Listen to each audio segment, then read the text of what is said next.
mengenal diri, selamat datang kembali di YouTube channel dan podcast mengenaldiri.id. Kali ini kita berada di All About Addiction series, di mana kita akan membahas kupas tuntas segala hal tentang adiksi bersama dengan para pakar dari Divisi Psikiatri Adiksi Departemen Ilmu Kesehatan Jiwa FKUI RSCM. I'm your host, Salma, founder dari mengenaldiri.id, dan juga seorang dokter yang saat ini sedang bekerja di Divisi Psikiatri Adiksi Departemen Ilmu Kesehatan Jiwa FKUI RSCM. Nah, hari ini kita akan membahas satu topik yang menarik banget dan pasti teman-teman udah pada penasaran nih, yaitu adiksi internet beneran ada nggak sih? Nah, kita udah kedatangan nih seorang pakar di bidang adiksi perilaku di Indonesia, yaitu Dr. Christiana Sister, spesialis kedokteran jiwa konsultan. Nah, beliau menyelesaikan pendidikan kedokteran dan spesialis kedokteran jiwa di Universitas Indonesia dan juga melanjutkan Fellowship in Behavioral Addiction di Medical and Addiction Center Kurihama, Jepang. Wah, keren banget. Udah gak sabar nih kita mau langsung ngobrol-ngobrol sama Dr. Sister. Langsung kita sapa yuk. Lagi dok. Halo Dr. Salma, senang bertemu lagi dengan anak muda yang ceria dan semangat seperti Dr. Salma. Halo semuanya. Halo dok, apa kabar dokter? Baik, semoga kita semua sehat selalu ya. Iya dok, tadi kan saya sudah memperkenalkan diri dokter nih secara singkat. Mungkin dokter Sister mau memperkenalkan diri lagi dok, sekarang lagi sibuk apa nih dok?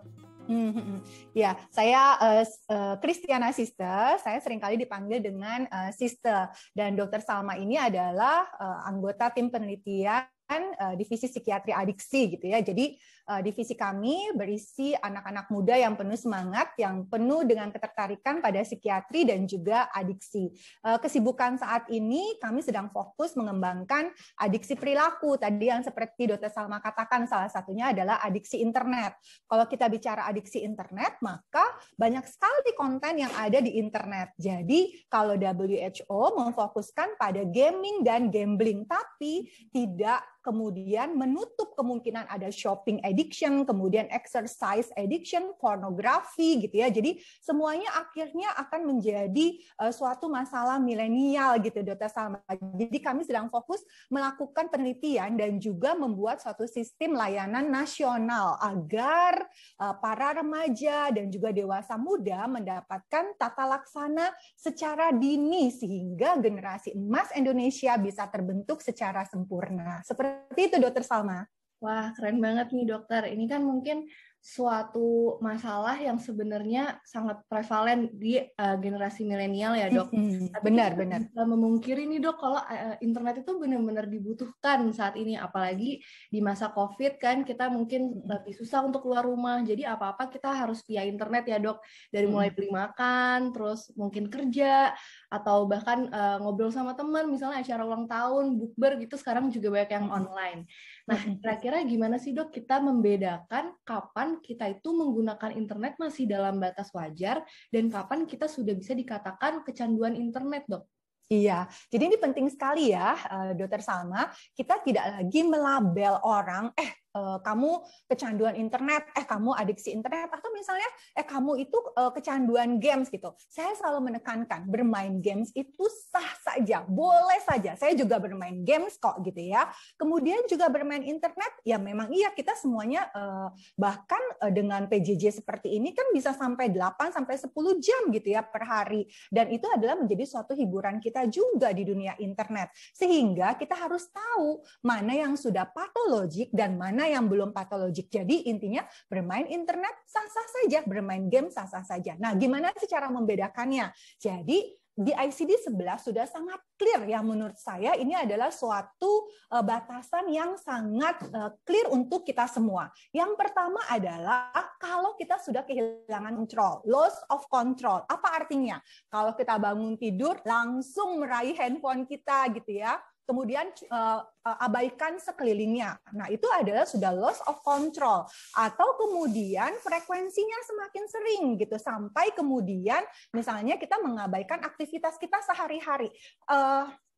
Dan yang kedua adalah tentu kalau kita sudah memprioritaskan bermain internet itu dibandingkan dengan kegiatan kita yang lain. Misalnya kita harus kuliah, kita harus sekolah. Nah sekarang ini banyak sekali keluhan oleh orang tua, misalnya anak sekolah nih, remaja lagi Zoom gitu ya, atau lagi online PJJ itu. Kemudian ternyata ada buka juga browser yang lain, misalnya games gitu kan ya. Sehingga itu adalah suatu hal yang memang akhirnya memprioritaskan bermain gamesnya gitu. Dan yang ketiga adalah suatu gejala yang sangat penting yang mencegah akhirnya overdiagnosis. Jadi kan selama ini kan dikhawatirkan kalau gaming disorder masuk ke dalam masalah kesehatan jiwa, apakah itu bukan suatu overdiagnosis karena bermain games itu biasa saja. Nah, yang ketiga ini membuat overdiagnosis itu tidak ada, yaitu dia tetap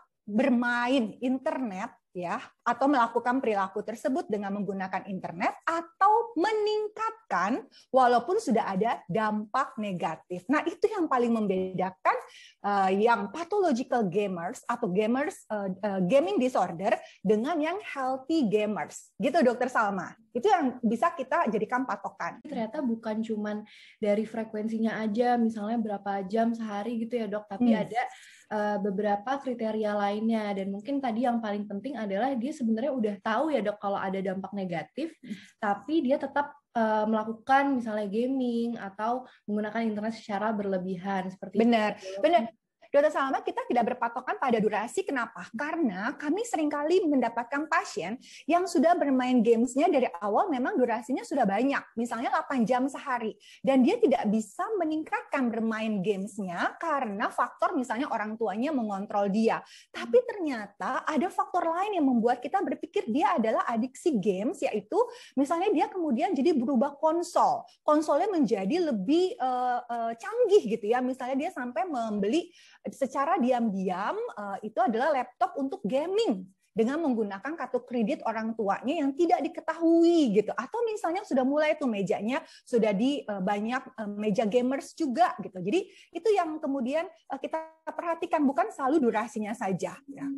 Iya Dok, benar ya Dok, kalau orang-orang gamers emang banyak aksesoris yang perlu dibeli, dan mungkin itu bisa jadi salah satu tanda-tandanya ya Dok, kalau misalnya sampai beli diam-diam, sampai aduh nggak bisa lagi nih, harus banget beli keyboard yang baru atau kursi gaming yang baru. Nah, mungkin itu juga bisa teman-teman nih mulai introspeksi diri, apakah aku udah mengalami kecanduan atau belum gitu. Ya. Nah, mungkin tadi kan dokter sempat membahas beberapa kriteria-kriterianya nih Dok. Jadi kalau teman-teman yang dengerin sekarang dan ada ngerasa kayaknya aku kecanduan deh gitu. Nah itu bisa nggak sih Dok self-diagnosis seperti itu Dok? Atau memang itu diagnosis yang harus dari dokter gitu? Iya, jadi deteksi dini itu bisa kita lakukan memang ya. Dan itu penting sekali screening. Jadi artinya kalau deteksi dini itu bisa dilakukan oleh remaja atau dewasa muda itu sendiri, atau oleh orang tuanya, gurunya gitu ya. Bisa melakukan deteksi dini. Nah kita dari Divisi Psikiatri Adiksi sudah membuat aplikasi yang sangat user-friendly dan bisa dibuka oleh seluruh remaja dan dewasa muda di Indonesia dengan nama KDAI gitu ya. Jadi kalau misalnya nanti di Google Play Store itu KDAI_score.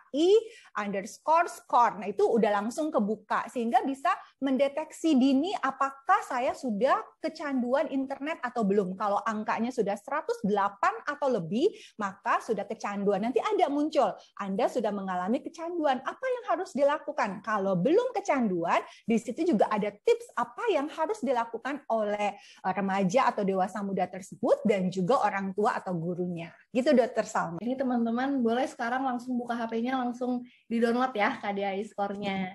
Oke Dok, nah sebenarnya kalau di Indonesia sendiri itu banyak nggak sih Dok yang mengalami sampai kecanduan tuh Dok, yang tadi dokter bilang sampai angka KDAI-nya di atas 108, itu gimana tuh Dok prevalensinya? Iya, benar. Jadi penelitian kami pada tahun 2019 di Jakarta, tapi ya pada siswa SMP dan SMA di Jakarta itu prevalensinya sekitar 30%, dan angka ini adalah angka yang tinggi dibandingkan dengan masalah kesehatan jiwa di remaja lainnya, misalnya depresi atau ADHD di bawah 30%, misalnya depresi itu 20%, sehingga menjadi perhatian kita semua. Dan pada masa pandemi COVID-19 kemarin, kami juga melakukan penelitian di seluruh Indonesia, melibatkan 34 provinsi. Jadi prevalensi nasional ya, Dr. Salma ya. Dan ternyata pada dewasa muda, artinya yang berusia 18 tahun ke atas, itu memang prevalensinya cukup tinggi juga, yaitu sekitar 15%. Nah, pada remaja ternyata lebih tinggi juga daripada dewasa muda, yaitu sekitar 19%.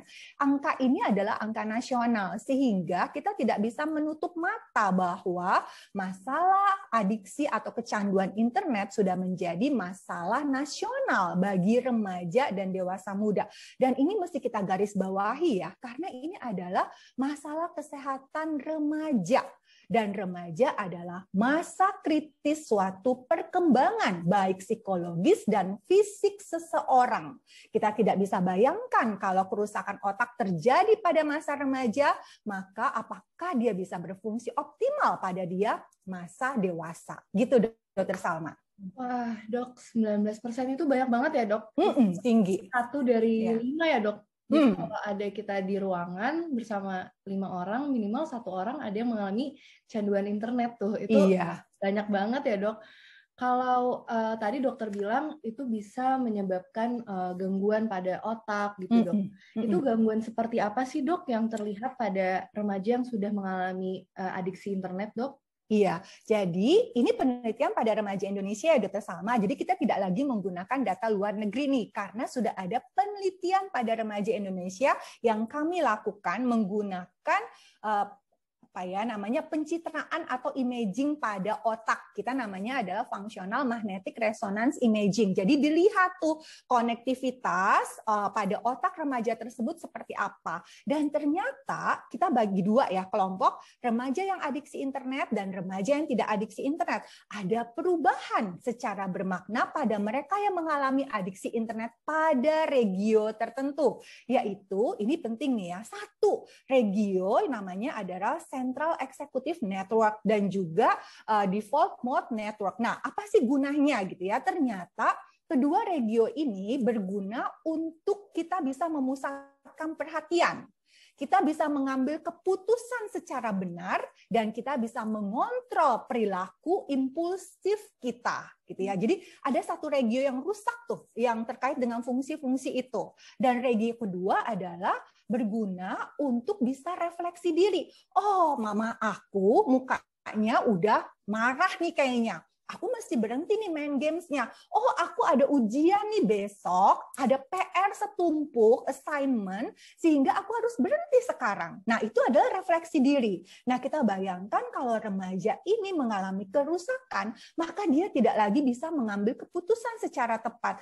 Aku nilainya udah jelek, aku harus ngejar, dan aku harus belajar sekian jam sehari. Dia nggak bisa ngambil keputusan itu. Dan yang paling penting adalah perilaku impulsif tadi. Orang itu, kalau perilaku impulsifnya tinggi, bisa kemudian melakukan perilaku-perilaku yang tidak tepat. Misalnya tadi bermain gamesnya menjadi memanjang gitu ya. Dan ada pertanyaan penting, apakah perubahan fungsi otak ini bersifat sementara saja atau permanen? Kita tidak tahu. Karena kita belum melakukan penelitian secara kohort mengikuti mereka dalam beberapa waktu gitu ya. Dan kita bayangkan kalau perubahan ini permanen, maka kerusakan otak itu menjadi menetap dan fungsi orang itu menjadi sangat buruk pada konsentrasi, mengendalikan perilaku impulsif, membuat keputusan dan refleksi diri. Gitu, Dr. Salma jadinya. Ya, Dok. Jadi kayak lingkaran setan gitu ya, Dok. Dia udah adiksi gaming, terus malah semakin parah, tidak bisa refleksi diri, terus semakin impulsif, jadinya makin adiksi gitu ya, Dok ya? Benar. Sehingga deteksi dini itu sangat penting, Dr. Salma. Karena pada deteksi dini, kita intervensinya menjadi lebih cepat kan ya, diharapkan kerusakan otak itu tidak berlanjut. Ya. Kalau deteksi dini dengan KDI score itu baiknya setiap berapa bulan sekali sih, Dok? Iya, benar. Penting nih ya pertanyaannya. Jadi saya selalu menganjurkan setiap 6 bulan sekali melakukan screening atau deteksi dini. Saya selalu mengajak diskusi diskusi para guru di sekolah ya SMP dan SMA ketika ada semester baru, maka dilakukan itu semua deteksi dini termasuk untuk adiksi internet, sehingga ada yang namanya psychological hygiene, bukan hanya physical hygiene. Psychological hygiene pada remaja sangat penting dilakukan karena tadi adiksi internet itu tidak semerta-merta langsung ada kan, tapi mungkin ada masalah emosional yang melatar belakangi dia. Saya sering kali menemukan remaja yang mengatakan, saya harus terlihat baik dok di depan orang. Saya jangan sampai terlihat tidak oke dok, sehingga saya tidak mau mengekspresikan perasaan saya kalau lagi sedih, kalau lagi kecewa kepada orang lain. Sehingga apa yang dia lakukan? Kemudian dia melarikan diri ke internet, ke games, yang kemudian bisa melakukan modifikasi mood. Artinya mood dia menjadi membaik dengan menembak-nembaki gitu kan ya. Dia berasa aku bisa nembakin guru aku nih yang aku benci tadi. Nah itu bisa jadi agresifnya tersalurkan lewat game. Sehingga deteksi masalah emosional juga sangat penting Dokter Salma untuk remaja. Nah. Wah ternyata kompleks juga ya dok. Jadi sebenarnya kita kalau melihat orang yang mengalami kecanduan gaming itu nggak hanya dari perilaku gamingnya aja, tapi kita lihat juga misalnya dia ada masalah emosional dan mungkin dia perlu modifikasi mood tadi dan akhirnya dia jadi pelarian gitu ya dok. Benar. Oke dok. Nah jadi kira-kira apa aja nih dok tips and trick dari dokter untuk kita mencegah adiksi internet, karena kan kita lebih baik mencegah ya dok. Satu adalah dari penelitian kami pada masa pandemi COVID-19 kemarin, jangan menggunakan internet lebih dari 11 jam per hari. Gitu ya. Jadi saya juga selalu mendengungkan nih pada para guru sehingga harus membatasi itu PJJ itu gitu ya, karena kan selain mereka PJJ mereka mau nggak mau juga ngelihat hiburan kan, main YouTube dan sebagainya gitu ya. Jadi 11 jam itu sudah durasi maksimal, dan untuk bermain games online-nya sendiri maksimal 3 jam. Bermain media sosial itu maksimal 3 jam. Jadi sebaiknya memang orang tua membantu kemudian timingnya. Pasang timers. Ya, timersnya kan sekarang udah bagus-bagus ya. Ada yang seperti Forest gitu kan udah bagus-bagus dan sangat menarik buat remaja. Jadi jangan lupa pasang timer. Matikan notifikasi. Notifikasi itu membuat kita terstimulus untuk membuka dimanapun dan kapanpun, gitu ya. Kemudian saya selalu mengajak para orang tua untuk melakukan detoksifikasi, Dokter Salma. 1 hari per minggu. Oh, aduh, nggak bisa 1 hari. Nggak apa-apa. 3 jam per minggu. Untuk semua anggota keluarga, bukan cuma anak. Tapi dilakukan oleh orang tua juga, gitu.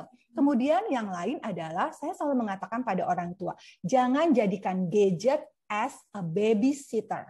Ya, jangan jadikan gadget sebagai babysitter. Kalau anak nangis, dipasangin gadget di depannya. Itu adalah mengajarkan learning behavior. Kalau aku kecewa, kalau aku sedih, maka dunia internet, dunia online bisa mengobati aku. Itu adalah learning behavior pada anak akhirnya. Kemudian yang lain adalah yang bisa dilakukan, saya selalu mengajak orang tua menjadi orang tua yang canggih, bukan cuma remaja yang canggih. Artinya apa? Orang tua harus tahu aplikasi-aplikasi canggih yang bisa memonitoring penggunaan internet remajanya.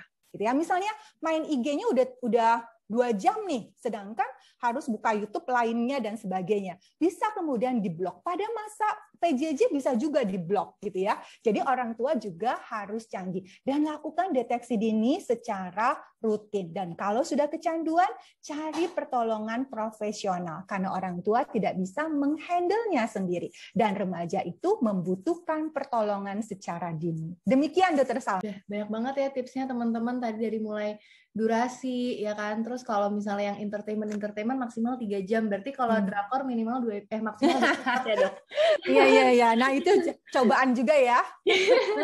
Iya dok. Oke dok, terus jadi dok kalau misalnya nih udah mengalami kecanduan internet, misalnya tadi dari screening, oh kok nilai anakku atau nilai aku udah di atas 108 ya gitu, itu bisa ke profesional, itu maksudnya ke psikiater kah dok, atau ke psikolog kah dok, atau kemana, dan biasanya bakal diapain sih dok? Kan orang-orang suka takut ya dok. Iya, benar. Apalagi kalau misalnya label, oh aku udah ke psikiater nih gitu kan ya. Padahal kalau zaman dulu mungkin memang ada stigma seperti itu. Tapi zaman sekarang sudah modern kan, psikiater itu bukan cuma masalah skizofrenia atau gangguan jiwa berat, tapi pencegahan itu menjadi salah satu fungsi dari psikiater. Misalnya ya, parenting style-nya seperti apa gitu ya, parenting skill-nya seperti apa, itu bisa juga didiskusikan dengan psikiater anak dan remaja. Nah, untuk adiksi sendiri memang kami psikiater adiksi memiliki keterampilan untuk melakukan tata laksana pada mereka yang mengalami kecanduan, termasuk kecanduan perilaku ini. Misalnya kami di RSCM FKUI melakukan berbagai penelitian yang kemudian kami aplikasikan untuk tata laksana model treatment model gitu ya untuk adiksi perilaku ini, sehingga memang bisa mencari profesionalnya adalah psikiater adiksi, kemudian juga ada, saya rasa bisa bekerja sama dengan psikolog juga, kami selalu bekerja sama dengan psikolog juga sebagai suatu bentuk kolaborasi, dan juga psikiater anak dan remaja untuk sebagai suatu kolaborasi. Nah, diapain sih gitu ya, Dokter Salma ya? Nah, tentu treatment ini tidak hanya melibatkan anaknya saja.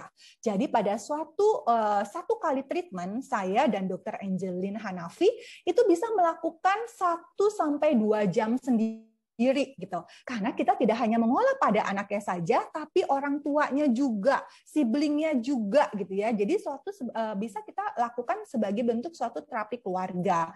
Nah, untuk anaknya sendiri, maka kita harus tahu dulu nih, apa sih mediating factors-nya sehingga dia mengalami adiksi internet, gitu kan ya. Kalau predisposition factors itu misalnya genetik ya. Genetik kan kita nggak bisa apa-apain. Ya. Atau temperamennya dia novelty seeking, yang gampang bosen. Atau yang harm avoidance, nggak mau nih dikritik orang gitu ya. Jadi sehingga dunia online pasti lebih menyenangkan daripada offline. Nah itu adalah predisposition factors. Nggak bisa kita apa-apain, tapi mediating factors bisa kita olah. Misalnya apa tadi, ada gangguan emosi, atau kemudian ternyata rendah diri, tidak percaya diri, gitu kan ya. Jadi itu yang kita obati. Nah, kami punya satu model treatment yaitu dialectical behavioral therapy yang sudah kami lakukan penelitian dan efektif ternyata untuk mengurangi skor dari adiksi internet itu sendiri. Sehingga DBT ini dilakukan secara rutin, maksudnya ada serialnya 8-12 kali, dan ini memberikan keterampilan buat remaja untuk stress tolerance gitu, dan regulasi emosi juga. Jadi itu yang kami lakukan, Dokter Salma. Untuk obat, misalnya ada pertanyaan apakah obat harus diberikan, memang kalau memang kondisinya berat, maka kami memberikan obat juga. Tapi pertanyaannya, apakah jadi ketergantungan? Kami tidak memberikan obat yang menimbulkan ketergantungan, tapi bisa menstabilkan zat kimia di otak yang tidak stabil saat ini. Gitu, Dokter Salma. Ya. Ya, jadi teman-teman nih nggak usah takut ya kalau ke psikiater. Sekarang bukan berarti orang yang ke psikiater itu pasti gila atau apa gitu ya dok kan katanya. Tapi ya, sekarang itu sudah tidak benar, stigma itu udah nggak boleh ada lagi ya sekarang. Oke, Iya. sebenarnya bisa sembuh kan dok? Jadi kalau ke dokter? Ya, ini pertanyaan penting ya. Bisa sembuh nggak sih dok anak saya? Tentu bisa. Gitu. Ini adalah suatu gangguan yang bisa diobatin. Lebih dini diketahui, tentu tata laksananya menjadi lebih cepat dan prognosisnya menjadi lebih baik. Sehingga saya mengajak remaja, dewasa muda, dan orang tua untuk melakukan deteksi dini nih, gitu. Sama seperti misalnya deteksi dini untuk gangguan lainnya, gitu. Sama, ini juga seperti itu. Gitu. Oke, siap dokter. Nah, kita ngobrol-ngobrol udah hampir 20 menit nih dok. Mungkin dokter, apakah ada take home message terakhir nih dok untuk para pendengar kita tentang adiksi internet nih dok? Jadi teman-teman sekalian, teman-teman muda sekalian, jangan takut atau merasa terstigma kalau mengalami adiksi internet. Ini adalah masalah milenial. Bisa kena siapa saja. Saya pun bisa kena, Dokter Salma pun bisa kena gitu ya. Tapi, nah itu, deteksi dini itu harus penting kita lakukan di awal gitu. Jadi regularly aja 6 bulan sekali kita lakukan, dan juga jangan lupa teman-teman sekalian, tadi tips itu kita lakukan dalam kehidupan kita sehari-hari. Bermain internet adalah suatu hal yang menyenangkan, tapi ada bahaya yang mengancam, sehingga kita harus melakukan pencegahan, dan pencegahan itu bisa kita lakukan gitu ya teman-teman sekalian. Itu yang penting kita lakukan saat ini, pencegahan sedini mungkin dari adiksi internet. Dan jangan lupa teman-teman sekalian, sebarkan informasi ini kepada orang-orang di sekitar teman-teman juga, sehingga mereka tahu informasi ini. Dan semakin banyak yang sadar tentang keadaan ini, teman-teman membentuk generasi muda menjadi generasi emas Indonesia. Seperti itu, Dr. Salma pesannya. Nah, terima kasih banyak ya Dr. Siste atas waktunya yang sudah diluangkan di tengah-tengah kesibukan dokter. Kalau gitu, terima kasih juga kepada teman-teman yang sudah menonton dan juga mendengarkan podcast dan video YouTube kita kali ini. Jangan lupa kita bakal masih banyak ya Dok, All About Addiction series nih episode-nya. Setiap minggu kita akan rilis, jadi jangan lupa untuk di follow Instagram kita di mengenaldiri.id, dan juga di follow juga podcastnya di Spotify Mengenal Diri, dan YouTube channelnya Mengenal Diri. Oke deh kalau gitu teman-teman, terima kasih banyak. Sampai jumpa di episode selanjutnya. Terima kasih teman-teman. Dr. Salma makasih banyak. Sampai jumpa lagi.